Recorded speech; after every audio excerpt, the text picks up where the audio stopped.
Le Congo ne tombera jamais. Président de la Fédération de Russie qui aujourd'hui est pris dans une dérive personnelle ou répressive et autoritaire dans son pays et qui a fait le choix, ces dernières années, de manière accrue ces derniers mois, d'être une puissance de déstabilisation en Europe, en lançant une guerre dont il a la seule responsabilité et en menaçant la sécurité de tous, mais dans beaucoup d'autres théâtres d'opération, du Proche et Moyen-Orient au Caucase, en allant jusqu'à l'Afrique, où la Russie est une puissance qui déstabilise.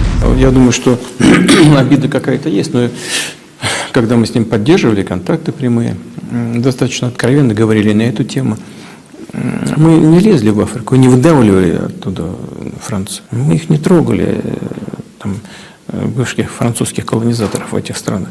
Ну да, я даже говорю это без иронии, потому что во многих странах, где Франция исторически была метрополией, ну, с ними не очень хотят иметь дело. Мы здесь ни при чем. Ну, так, наверное, так удобнее на кого-то обижаться, не видя при этом своих собственных проблем.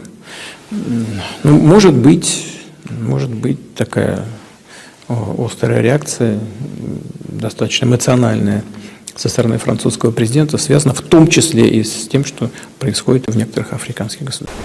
Sauvons l'Afrique.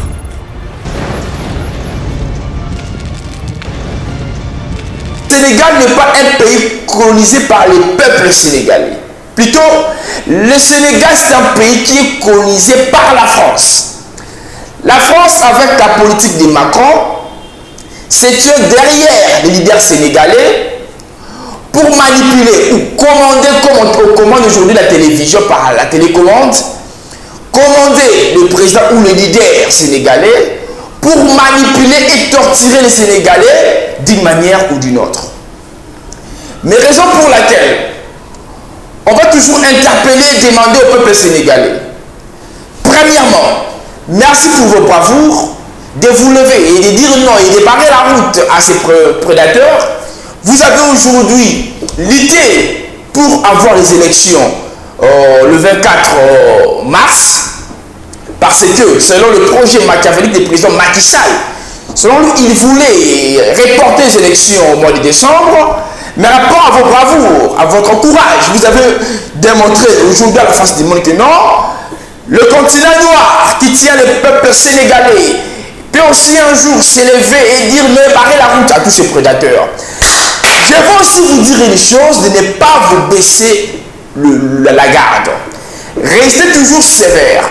Avez et interpellez la conscience de votre gouvernement pour essayer de mettre à la position votre pays et de continuer à barrer la route pour le prédateur. Votez utile pour que votre pays puisse trouver l'émergence et le développement. Je vous demanderai de partager, d'aimer, de liker la vidéo, de continuer toujours à commenter, à suggérer. Et quand vous allez partager et aimer, YouTube comprendra que notre vidéo connaît vraiment l'importance. Il va aussi proposer ça à d'autres personnes. Rendez-vous le 24 mars pour le président de la Fédération de Russie qui aujourd'hui est pris dans une dérive personnelle ou répressive et autoritaire dans son pays et qui a fait le choix, ces dernières années, de manière accrue ces derniers mois, d'être une puissance de déstabilisation en Europe, en lançant une guerre dont il a la seule responsabilité et en menaçant la sécurité de tous, mais dans beaucoup d'autres théâtres d'opération, du Proche et Moyen-Orient au Caucase, en allant jusqu'à l'Afrique, où la Russie est une puissance qui déstabilise. Vladimir Poutine avant avait été plus loquace au sujet de son face-à-face avec la France sur le continent. Если вернуться к Макрону, может быть, он решил таким образом отомстить России за то, что мы наступили ему на хвост в Африке, а нам там нужно было стоять, бояться. Как-то он, наверное, не ожидал, что мы будем столь активны. Да, я думаю, что обида какая-то есть, но когда мы с ним поддерживали контакты прямые, достаточно откровенно говорили на эту тему, мы не лезли в Африку, не выдавливали оттуда Францию. Мы их не трогали, там, бывших французских колонизаторов в этих странах. Ну да, я даже говорю это без иронии, потому что во многих странах, где Франция исторически была метрополией, ну, с ними не очень хотят иметь дело. Но мы здесь ни при чем. Ну, так, наверное, так удобнее на кого-то обижаться, не видя при этом своих собственных проблем. Ну, может быть такая острая реакция, достаточно эмоциональная со стороны французского президента, связана в том числе и с тем, что происходит в некоторых африканских государствах. Alors, Vladimir Poutine donne l'impression de se moquer, de frapper là où ça fait mal, en parlant des revers de Paris dans son ancien précaré, aussi de parler aux Africains pour accroître la défiance contre la France, alors qu'Emmanuel Macron n'a pas vraiment focalisé sur, disons, les relations entre la France, l'Afrique et la Russie. Geneviève. Non, effectivement, Emmanuel Macron a focalisé strictement sur l'Europe, la question de l'Europe, de l'avenir de l'Europe, puisque pour lui, cette crise ukrainienne, cette guerre en Ukraine, cette agression de l'Ukraine par la Russie est le prémisse éventuellement à quelque chose, à une conflagration beaucoup plus générale sur le continent européen dont les Français pâtiraient directement. Vladimir Poutine fait de l'Afrique un nouvel espace d'influence majeur pour lui. Pourquoi ? Un espace de compétition aussi avec la France. C'est un espace de compétition avec la France, clairement, mais c'est aussi un espace d'influence pour lui. Moi, je pense que effectivement, l'Ukraine est essentielle, aussi bien pour Emmanuel Macron que pour Vladimir Poutine. Je pense que l'une des choses que Vladimir Poutine cherche en Afrique, au-delà de la prédation de ressources, au-delà du soutien à certains régimes, à certains dictateurs, etc., c'est aussi avoir des alliés dans sa politique expansionniste en Europe. Et effectivement, en s'alliant le Mali, en s'alliant le Niger, il a, lors de votes essentiels aux Nations Unies, des gens qui vont être avec lui. C'est ce que faisait la France autrefois. La fameuse France-Afrique, c'était aussi ça. Hein. C'était je protège un régime, je protège un dirigeant, et en échange de ça, tu m'assures, sur la scène internationale, et notamment lors des votes majeurs aux Nations Unies, tu m'assures ton soutien. Je pense qu'il y a de ça chez Vladimir Poutine dans sa relation aujourd'hui avec le continent africain. On n'en parle pas beaucoup, mais ça me semble être un élément essentiel de sa volonté de présence sur place. Et quelque part aussi, il se pose en leader du Sud global, au-delà de l'Afrique. C'est-à-dire l'Afrique est aussi une manière de montrer qu'il a la capacité de parler au Sud, ce que les Occidentaux peuvent de moins en moins. Alors, effectivement, il se pose comme défenseur de certaines valeurs traditionnelles.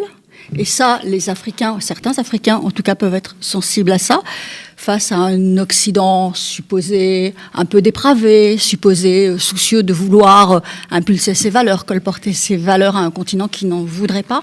Moi, ce que je trouve très paradoxal quand même dans le mouvement, je dirais, néo-panafricaniste aujourd'hui, c'est ce soutien à quelqu'un qui nie à un peuple sa capacité d'exister. Le peuple ukrainien, qui nie à un pays, qui nie à une nation jusqu'à son existence même. Donc, on réclame une souveraineté réelle, une indépendance davantage affermie chez nous, mais en même temps, on cautionne, on accepte, on comprend que, en Ukraine, ça ne s'applique pas aux Ukrainiens, cette règle du jeu-là. Et ça, c'est quelque chose qui me semble extrêmement curieux. Ce que je vois dans ce mouvement que j'appelle néo-panafricaniste, c'est effectivement un rejet très profond de l'Occident, hein, mais au-delà de l'Occident, de certaines valeurs universalistes qui sont présentées justement comme des valeurs d'importation en Afrique venant de l'Occident. Je suis en total désaccord avec ça. Pour moi, il y a des valeurs universalistes qui s'appliquent à tout le monde. Pour moi, on ne peut pas être essentialiste. Pour moi, la démocratie, c'est la démocratie.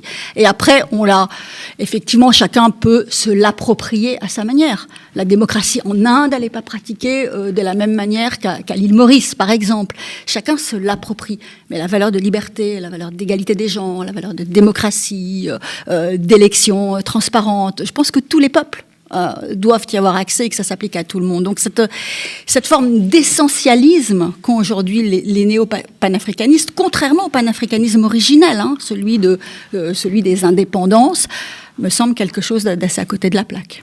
Alors, Salomé, on va parler du néo-panafricanisme et de ces alliances, en tout cas de ces schémas mentaux et des schémas mentaux aussi, disons, du conservatisme classique dans les relations entre l'Afrique et le monde. Mais je voudrais qu'on revienne vraiment sur cette confrontation à fleuret moucheté entre Vladimir Poutine et Emmanuel Macron. Vladimir Poutine qui dit Macron, il est furieux parce qu'il a l'impression que je lui pique son Afrique, et Macron qui dit que Vladimir Poutine, la Russie est une force de déstabilisation globale dans plusieurs endroits, notamment en Afrique.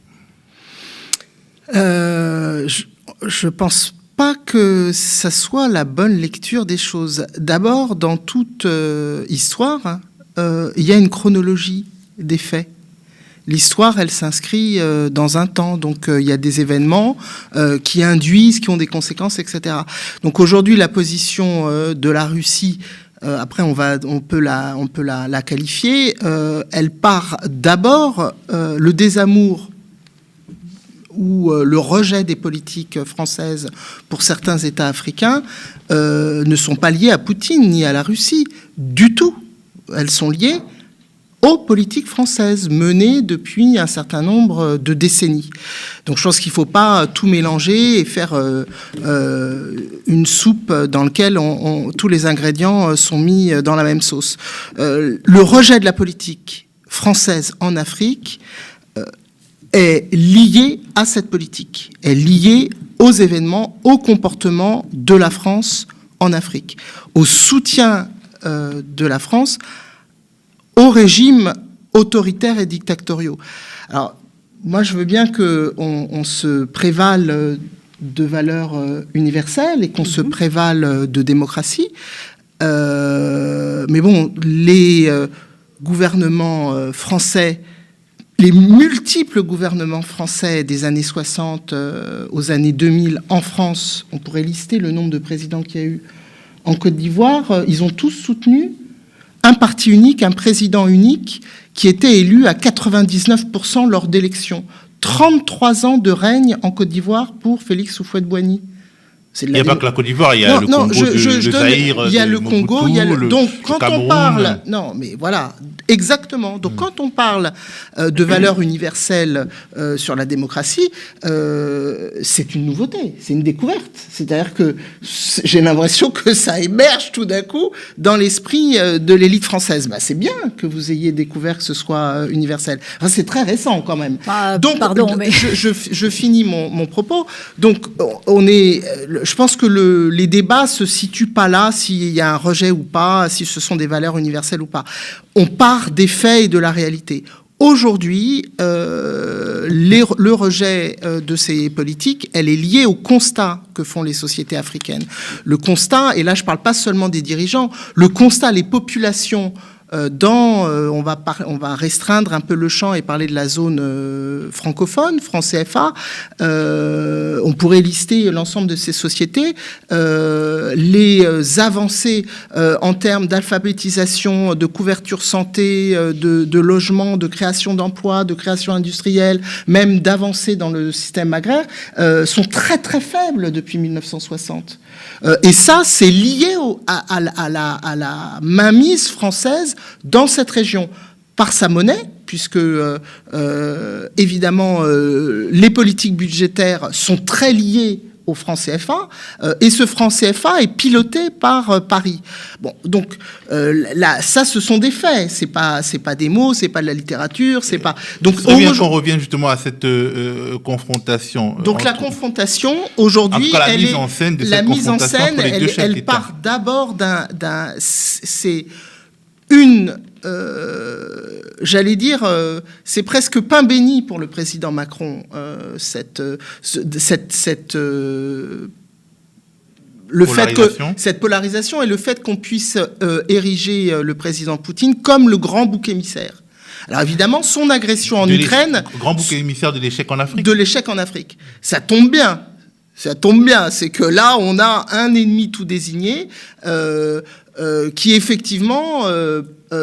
peut être porter sur lui le fait qu'il manipule les masses, il manipule ces pauvres Africains qui d'eux-mêmes d'ailleurs n'ont aucune opinion sauf s'ils sont manipulés par les agents russes qui leur mettent des drapeaux dans les mains, etc.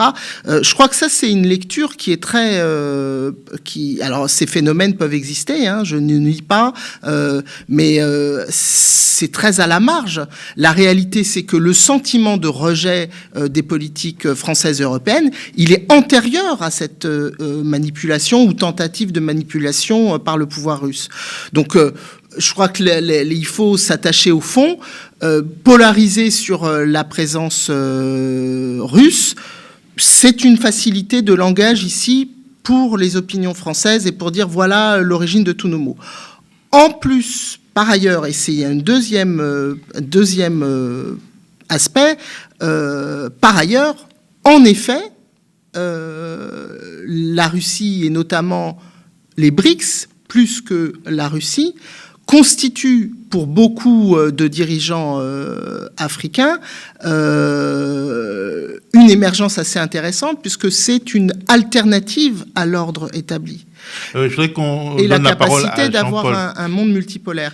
Et c'est ça qui est intéressant. Jean-Paul, quelque part, bon, on explique que tout cela est marginal, mais Vladimir Poutine se moque d'Emmanuel Macron. Et on a vu par le passé, quand la France avait quelques querelles avec l'Italie de Matteo Salvini et lors de l'alliance avec le mouvement 5 étoiles, le caractère néocolonial d'un certain nombre d'aspects des relations entre la France et l'Afrique était utilisé par les Italiens pour se moquer des Français. Et les Américains aussi ont souvent joué et ont souvent dénoncé de manière assez opportuniste la France-Afrique dans les querelles de puissance.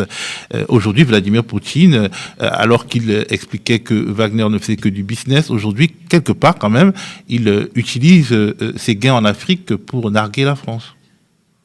Et justement, les différentes analyses ici sont assez, à mon sens, elles sont exactes. Mais on oublie que ce n'est pas la première fois que la Russie vient en Afrique, si je peux me permettre, ce n'est pas ces derniers temps. Après la Seconde Guerre mondiale, lorsque la France est libérée par la Russie, je dirais, et les États-Unis, les Russes vont accompagner les luttes indépendantistes en Afrique. Parce qu'ils n'arrivent pas à comprendre que nous, on vient de libérer la France qui était occupée par l'Allemagne, et puis la France est à la tête d'un empire colonial.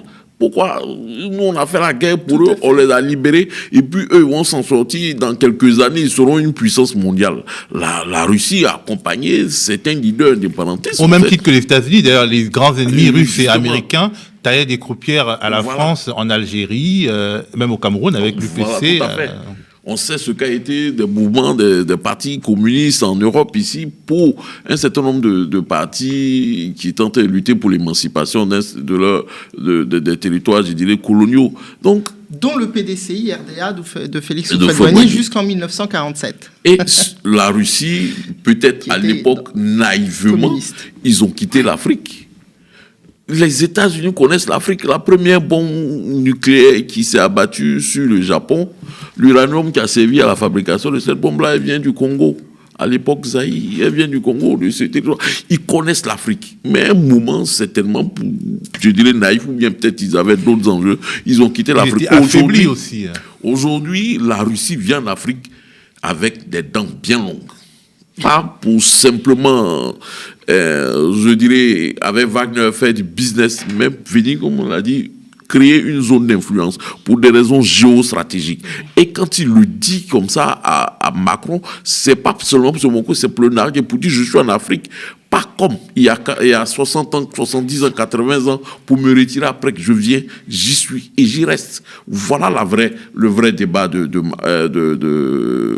pour moi, le vrai message que Poutine envoie à Macron et à la France. Maintenant, concernant les néo-panafricanistes, c'est vrai, les Africains ne sont pas cons, si je peux me permettre cette expression. Ils savent que les Russes qui arrivent, ils ne viennent pas parce qu'ils sont des philanthropes. Ils viennent certainement pour faire du business, peut-être pour être nos nouveaux maîtres. Mais cela est dû à quoi, comme le disait Salamé. Cela est dû au fait que la France a échoué en Afrique. La France n'a pas changé de prisme. Quand à regarder les jeunesses africaines, pendant près de 60 ans, la France a regardé l'Afrique comme l'Afrique était depuis qu'elle est arrivée à coloniser ce continent, en tout cas dans sa zone de prédilection. Aujourd'hui, les choses ont changé et les pouvoirs politiques français sont en train de se rendre compte qu'on s'est trompé. On s'est trompé, justement. Ils se sont trompés. Aujourd'hui, les jeunesses africaines ont un autre discours, ils sont plus audibles, ils sont plus réceptifs à un autre discours, que c'est tellement le discours de Poutine, qui est dans cette logique de dire ils vont nous restaurer notre dignité africaine, ils vont nous restaurer nos ressources, ils vont nous restaurer plein de choses, mais en réalité, il faudrait qu'on soit capable de comprendre que ils ne viennent pas, ils ne sont pas des philanthropes, ils ne viennent pas pour nos beaux yeux. Ce pourquoi ils viennent, c'est ce pourquoi étaient là nos anciens colons. Donc c'est à nous... Alors on va bientôt clore cet aspect, mais je vais donner un peu la parole à Geneviève, puisque elle est un peu en minorité sur ce sujet, et notamment en le relançant sur la question du néo-panafricanisme dans les anciennes colonies anglaises. Au Ghana, au Nigeria, cette passion n'agite pas vraiment les jeunesses. Ça veut dire qu'il y a quelque chose de spécifique au pays d'influence française qui, effectivement, qui va au-delà de ce que la Russie a pu faire ou peut faire aujourd'hui, qui évoque un malaise vieux. Ah ben, on est complètement d'accord là-dessus. Loin de moi, c'est pour ça que je disais non, parce que loin de moi l'idée de défendre d'une pseudo-perfection de la France en Afrique, mais pas du tout. Non, j'imagine, oui. Je pense que le double standard, quelquefois, dans la gestion de certaines crises ou de certains coups d'État est quelque chose qui n'est pas compréhensible, qui n'est plus compréhensible, qui n'est pas acceptable. Donc, on est parfaitement d'accord là-dessus. Cela dit, je pense qu'effectivement, il y a de la part de la Russie une volonté, on est d'accord tous les deux là-dessus, aussi quelque part de conquête. Et donc, c'est aux jeunes Africains, aux jeunes et aux moins jeunes d'ailleurs, aux Africains de savoir faire la part des choses et de rester très clairement à l'écart d'un nouveau maître, entre guillemets, parce qu'effectivement, je pense qu'il y a une relation de prédation, mais on le voit quand même en Centrafrique. Il suffit de regarder ce qui se passe en Centrafrique. La politique centrafricaine n'est pas décidée aujourd'hui par des Centrafricains. Donc, juste... faites attention, quoi. Voilà, c'est tout. Alors, Jean-Paul, on peut imaginer que cette dégradation des relations franco-russes, avec une France qui prend la tête du camp du non à Poutine sur l'Ukraine de manière de plus en plus forte, parce que au début, en 2022, c'était pas la même tonalité, c'était pas les mêmes accents. Et cette dégradation des relations franco-russes aura des conséquences en Afrique, notamment sur les gouvernements africains, qui seront peut-être sommés plus clairement de choisir leur camp. Emmanuel Macron avait fait une tournée en Afrique où il avait dit plus ou moins clairement que c'était pas une bonne chose d'être pote avec Poutine. Là, les choses peuvent se corser. Beaucoup de pays ont choisi leur camp. On parle beaucoup des pays de l'AES, mais ils sont nombreux ceux qui jouent les uns contre les autres, qui sont potes avec la France et potes avec la Russie, si je peux utiliser cette expression. Je pense au Cameroun de Paul Biya, je pense même au Tchad, le petit Mahamat Kaka. Et à peu près partout. Un peu à la RDC, non ? Là, on sent un retour d'une guerre froide qui ne dit pas son nom. Il y a des modifications, des révisions qui seront peut-être nécessaires. Oui, justement, Théo. Peu de présidents sont aussi fidèles qu'Alassane Ouattara à la France, par exemple. Bon, ils sont très peu nombreux. Tu as dit, je ne reviendrai pas là-dessus. La réalité, c'est que le monde s'est bipolarisé, c'est fini. Le monde unipolaire, après 90, le mur de Berlin, comme on dit, est tombé, tout ça, c'est fini. Le monde est bipolarisé désormais. Donc, aux Africains de regarder où se trouvent les intérêts et d'y aller. Ça, c'est une réalité. Et puis, deuxièmement, la France est en train de mal apprécier aujourd'hui l'attitude des Africains. Et comme le disait tout de suite Geneviève, cette tendance que les Occidentaux ont à vouloir universaliser même leurs émotions. Parce qu'en Ukraine, il y a des gens qui meurent, les Africains doivent souffrir pour ça. Non, ce n'est pas notre problème. C'est un problème universel. En revanche, c'est un problème toute personne qui meurt. Justement. Le problème, c'est qu'effectivement, le poids de mesure, c'est que les gens qui meurent en Palestine intéressent moins les Occidentaux. Quand c'est des Occidentaux qui meurent, ou des Européens qui meurent, l'émotion n'est pas universelle. Mais dès que c'est en Europe, l'émotion doit être universelle. Les Africains doivent s'émouvoir de la mort en Ukraine. Mais le monde ne s'émeut pas de ce qui se passe au Soudan. Au Soudan, aujourd'hui, il y a des millions de morts. Pas seulement par les balles, mais la faim en train de tuer les gens. Et les Africains même ne s'intéressent pas beaucoup les morts du Soudan. Mais justement, ça c'est quelque chose de grave. Donc, arrivé à ce niveau, Macron est en train de se tromper pour ma part en essayant de dire aux Africains, à l'élite africaine, de dire que voilà ce qu'il est en train de faire en Ukraine. Ce type-là, il n'est pas bon, il n'est pas ceci, il n'est pas cela. Mais franchement, pour les Africains, ça passe largement. L'Ukraine est loin d'eux.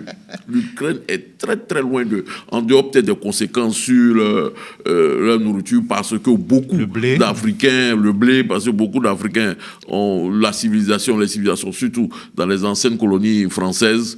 La société ivoirienne est la plus occidentalisée aujourd'hui. À midi, du matin au soir, c'est des pâtes à table, c'est le fromage au frigo, c'est le pain, c'est... Du coup, mais ils sont en train de trouver des solutions, ils sont en train de trouver des alternatives à ces questions qui sont liées aux importations, par exemple, de nourriture dans le secteur de l'alimentation. Aujourd'hui, ces pays-là sont en train de créer. Qui pourrait imaginer aujourd'hui que le Mali pourrait être l'un des pays producteurs de riz? Aujourd'hui, le Mali produit du riz et ils arrivent à s'autosatisfaire. Aujourd'hui, ils sont en train de trouver cette alternative à ces questions liées aux importations d'aliments. Sur les questions de l'industrialisation, ils sont en train avec certainement de nouveaux partenariats qui sont en train de lier avec des nouveaux accords, même de défense. Imaginez Tshisekedi au Congo, RDC qui va signer devant aux yeux de tout le monde un accord de défense avec la Russie. Mais oui, c'est ça. Mais sans trop l'assumer, hein. Bon, ils n'osent pas l'assumer, mais tout le monde le sait, c'est fait. Voilà, mais parce que dans sa région, dans l'est du Kivu, les Américains, les Européens, les Occidentaux sont en train de soutenir Kagame. En tout cas, ils ne sont pas clairs. Voilà. Salomé, vous êtes membre du PPACI, le parti de l'ancien président ivoirien Laurent Gbagbo, débarqué par la France, de Nicolas Sarkozy, après des relations compliquées avec l'ancienne métropole durant toute la période où il était au pouvoir. Le PPACI n'est pas très loin de l'alliance des BRICS. Comment regardez-vous ces derniers développements? Est-ce que, après avoir été stigmatisé comme communiste, cette tendance politique va encore retourner pas dans l'ombre, mais disons au nombre des ennemis stratégiques de l'ancienne métropole? Parce que les communistes des années 80 étaient stigmatisés, ils sont devenus des sociaux-démocrates avec l'ouverture démocratique. Puis bon, Laurent Gbagbo, de manière spécifique, a été restigmatisé. Et là, être pote avec l'alliance des BRICS, c'est peut-être une manière de se refermer des portes en France. Portes, je ne sais pas si jamais elles ont été ouvertes. Donc... Pote est un bien grand mot. Il se trouve que nous avons effectivement un vice-président en charge justement des partenariats panafricains et de l'extension du panafricanisme au sein du PPACI qui se nomme Awa Don Melo. Et il se trouve que Awa Don Melo est par ailleurs également a été nommé très récemment, là en fin d'année 2023, vice-président de BRICS Alliance. Alors BRICS Alliance, c'est, je sais pas les BRICS, c'est Alliance, c'est ce qui rassemble tous les pays justement non membres des BRICS, mais qui sont d'ores et déjà unis par des projets communs et en partenariat financés par la Banque de développement des BRICS. Donc pour le PPACI et pour nous Ivoiriens, on considère que c'est plutôt une chance et une opportunité. Et par ailleurs, il est en charge précisément du développement des partenariats sur le continent africain. Et comme je le disais tout à l'heure, cette opportunité, c'est pas tellement en termes politiques qu'on juge les choses. C'est vraiment en termes d'opportunités de développement. C'est une respiration économique. C'est une respiration économique. Il n'échappe à personne que les besoins en financement du développement ivoirien, mais on va dire plus largement de toute la sous-région, sont colossaux. Et aujourd'hui, on part plutôt dans une situation extrêmement fragilisée, puisque nous sommes en dette. Nous sommes hyper endettés. Donc nous sommes totalement pieds et poings liés à nos créanciers.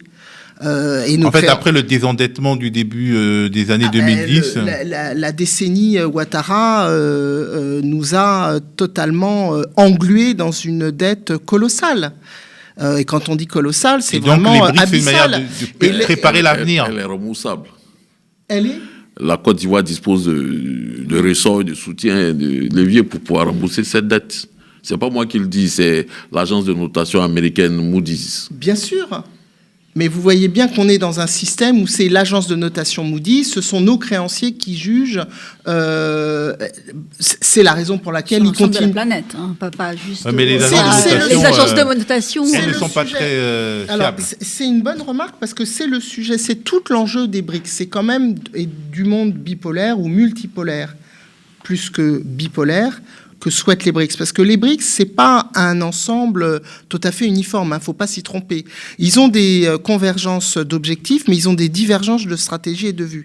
Il y a peu il n'y a pas une politique unie, puisque un grand acteur comme la Chine, un autre comme la Russie, ont des spécificités radicalement différentes. Et aussi pas les systèmes politiques, parce que le Brésil et l'Afrique du Sud sont des démocraties à l'occidental. Donc ils ont des objectifs communs, mais il n'y a pas aujourd'hui de stratégie commune, unilatérale, etc. C'est pas possible, ce sont des grands acteurs totalement différents. Mais pour revenir aux BRICS, ce qu'ils apportent au monde, et notamment le Sud global, comme on veut l'appeler, c'est un chemin vers une dédollarisation du monde.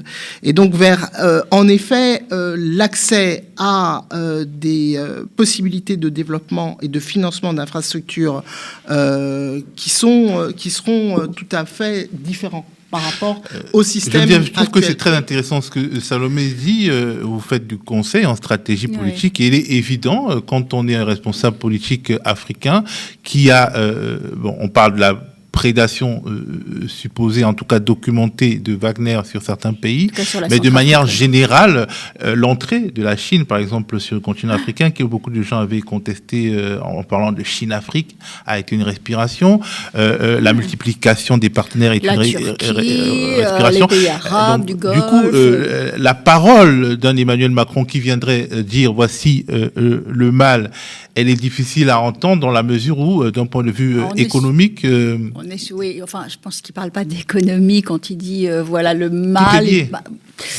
Oui, enfin, il parle aussi de désinformation, il parle d'un certain nombre de choses qui sont quand même réelles. Les fermatrolls, ça existe, la désinformation sur la France, ça existe, l'histoire du charnier de Gossy qui n'a pas été fomentée par la France, ça existe. Enfin bon, il y a quand même, encore une fois, loin de moi l'idée de dire que la France est blanc-bleu, mais il y a quand même une campagne de diabolisation au Sahel de la France qui est l'alpha et l'oméga de tous les maux du continent. Donc, il faut aussi arrêter. La France n'est pas parfaite, mais la France n'est pas non plus démoniaque.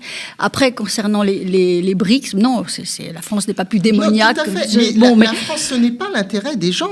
Les Africains n'ont pas pour objectif de juger la France constamment. Il ne faut pas être au centre. C'est une vision très nombriliste, mais quand même. Mais c'est pas vrai. Non, les gens... Non, vraiment...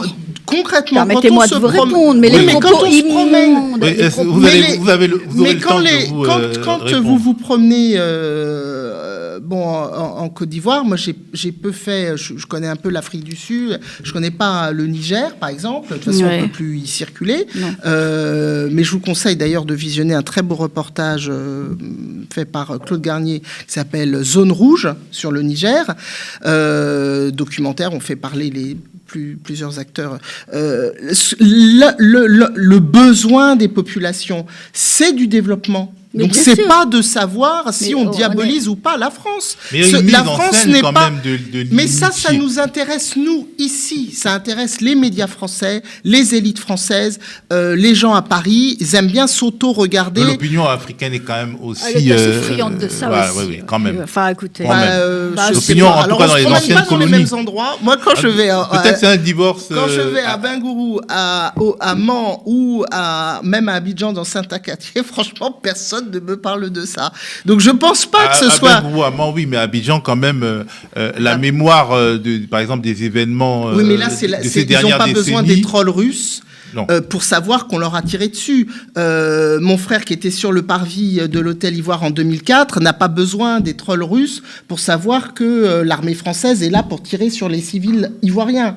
On n'a pas eu besoin des trolls russes. L'armée française n'est pas là par principe pour tirer sur les militaires. En 2004, je parle d'un fait précis. D'un fait précis, vécu, pas par moi, par mon frère, jeune frère. Ce que je dis, donc ça reste dans la mémoire des gens et des peuples. Puisqu'aujourd'hui, sur l'Ukraine, on nous rappelle l'Holodomor, on nous rappelle les pogroms, enfin, on va chercher loin le ressentiment des gens. Nous, c'est 2011. Donc, c'est pas l'Holodomor, c'est pas au début du siècle, c'est 2011. Donc, permettez aux gens, sur place, d'avoir une mémoire de ce qui leur est arrivé et effectivement, d'avoir des réflexes un peu pusillanimes quand on leur parle des bases françaises pour dire qu'elles sont là pour assurer la sécurité du territoire ivoirien. On est un peu... voilà, il y a un petit peu de réticence. Je pense que la question des bases françaises est en train d'être discutée. Voilà, je pense que vous allez avoir des surprises à cet égard. Non, mais bon, juste je finis sur ça. Je pense qu'on en fait beaucoup sur la désinformation russe et tout ça. Certes, elle existe. Elle existe, etc. Mais ce n'est pas l'élément majeur qui fait basculer les opinions africaines. Elles ont déjà basculé et sur des faits, pas sur de la désinformation et des campagnes de propagande. Alors ces campagnes, elles viennent, je dirais, elles surfent sur la vague presque, mais la réalité du sentiment de rejet, et qui n'est pas contre le peuple français, hein, qui est contre les politiques menées. C'est-à-dire on change de politique et l'amour revient. C'est très simple, hein. Donc on change de politique ici en France. D'autant plus que d'un point de vue culturel, point de vue culturel quand même, il y a d'un point de vue politique, il y a disons ceux des amours, et d'un point de vue culturel, il y a cette créolisation, comme dirait Jean-Luc Mélenchon, qui existe, et notamment dans la Coupe d'Afrique des Nations et l'incarnation avec notamment l'entraîneur ivoirien Emer Faé et les joueurs franco-africains, ce qui veut dire que quand même les sociétés ne sont pas. Il a eu une réception à Nantes. Les sociétés sont beaucoup moins dans la conflictualité que les discours politiques pourraient donner à le faire entendre. Un petit mot de fin, Geneviève. Alors sur quoi, je ne sais plus. Sur la question de la diabolisation de la France. Je pense qu'elle est quand même réelle. Dans l'esprit, non, Geneviève, dans l'espace Sahel. Tu ne peux pas dire ça. C'est pas la désinformation des Russes. Non, tu peux pas, on peut pas te laisser dire ça. Il y a un discours de propagande. Au Cameroun, en Côte d'Ivoire, la diabolisation de la France est réelle aussi. Barkhane avait plus de 5000 soldats au Mali. C'est ça. Ouais. On a vu pendant près d'une dizaine d'années, ça n'a rien donné.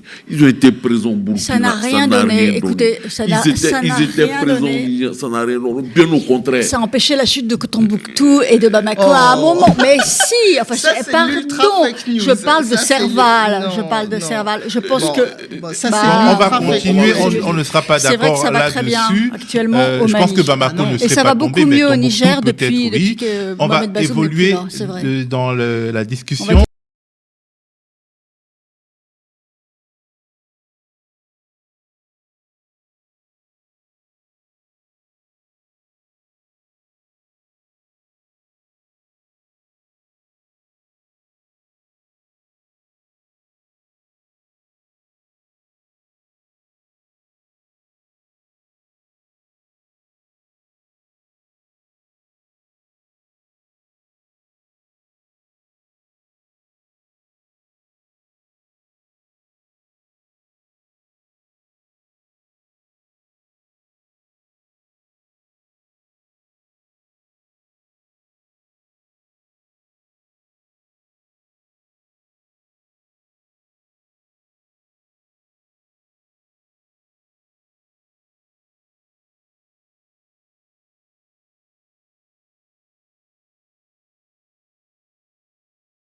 Congo ne tombera jamais.